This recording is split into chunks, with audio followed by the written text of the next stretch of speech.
බුද්ධං සරණං ගච්ඡාමි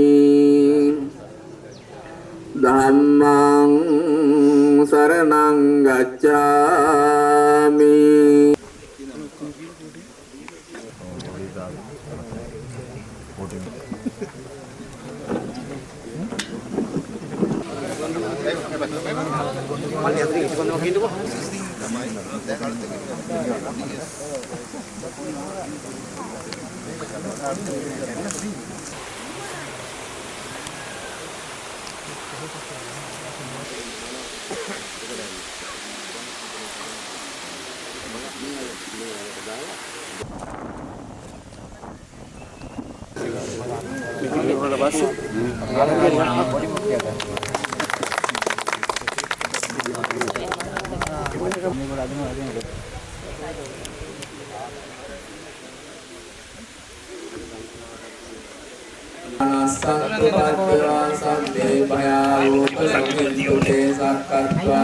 සංඝරතනං ඕසදං උත්තමං වරණාහුනේයං පාහුනේයං සංඝදේජේන සුද්ධිනානස්සන්තු බද්දවා සක්කේ රූප සමින්තේ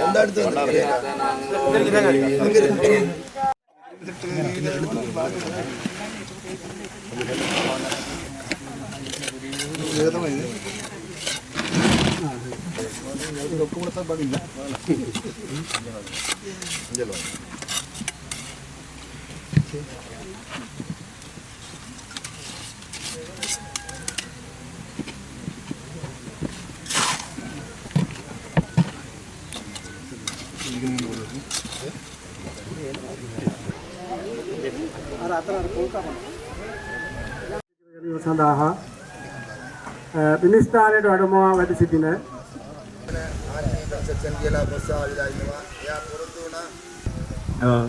අපේ වන්දන මහත්තයා කිව්වා වගේ ඇත්තටම මෙහෙම කාරණාවක් තියෙනවා.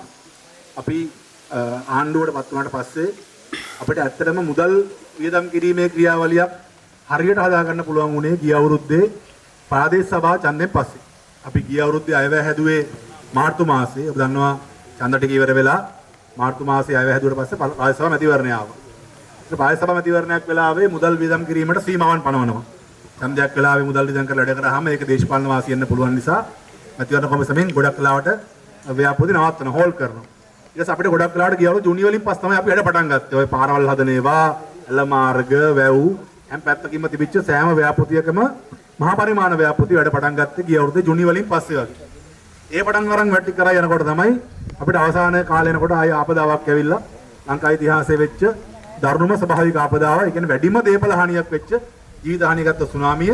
නමුත් දේපල හානිය අතින් ගත්තොත් වැඩිම හානියක් වුණේ අපිට දික්වයකින් ලෝක බැංකුව ඇස්තමේන්තුව අනුව ඩොලර් බිලියන 4ක විතර.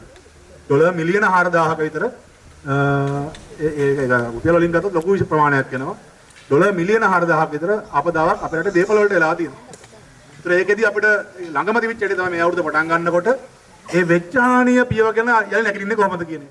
ඒනෝ තමයි අර කලින් කතා කරා වගේ අපි විශාලම හානියක් වුණේ අපිට මාවිල්ලාරු ආශිතව අපි එතනට විතරක් රුපියල් මිලියන 500ක් සමාන 5000 රුපියල් බිලියන 5 මිලියන 5000 සම්පූර්ණ මාවිල්ලාරු බැම්ම හදන්න, එළ මාර්ග හදන්න, එළ වේලි හදන්න මුළු මාවිල්ලාරු අල්ල ව්‍යාපාරයටම යොදලා තියෙනවා මේ පාර බිලියන 5ක් මිලියන 5000ක් අවුරුදු 70කට පස්සේ තමයි මේ වගේ ලොකු ආයෝජනයක් අල්ල ව්‍යාපාරයට වෙන්නේ. අක්කර 30000කට ආසන්න ප්‍රමාණයක් එතන වගා වෙනවා. ඒ වගේම තමයි පරේ පඤ්ඤං වැව, කුඩාගල් මැටියාව මෙන්න මේ ආශිතව මේ තමලගමු කරන්නේ. ඉතින් ඒ වෙනුවෙන් සුපාර්ථනා කරනවා මේ ඉලකට සාර්ථක කරගෙන යන්න පුළුවන්. මම හිතන්නේ මේක ඉතාමත් ඓතිහාසික දවසක්. පසුගිය අවුරුදු 70ට ආසන්න කාලයක් තුළ නැත්නම් අවුරුදු 70ක් විතර වෙනවා මේ ගම්මාන නිර්මාණය වෙනවා.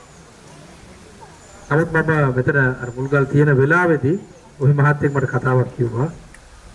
එමත්තුමා පළවෙනි වතාවට රජයේ වියදමින් ලොකු ව්‍යාපෘතියක් ඉදි කරන්නට සූදානම් කරලා තියෙනවා. ඒක මං හිතන්නේ ඒකම වැදගත් දෙයක්. එතකොට මෙම ව්‍යාපෘතිය අපි සාර්ථකව අවසන් කරනකොට අපිට තව කුමරු අක්කර ගණනාවක් වැඩිපුර අපිට කරන්නට අවස්ථාව ලැබෙනවා. ඒකට මෙතන කෝටි 6ක් එහා පැත්ත වැවේ ගත්තොත් එහෙම කෝටි 18ට ආසන්න මුදලක් වෙන් කරලා තියෙනවා.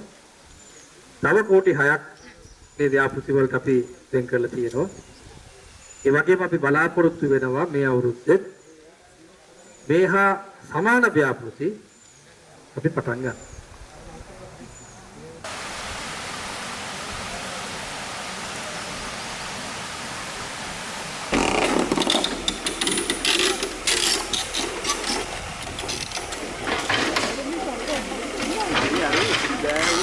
මම ෆෝන් එක හරි අරගෙන චෙක් කරා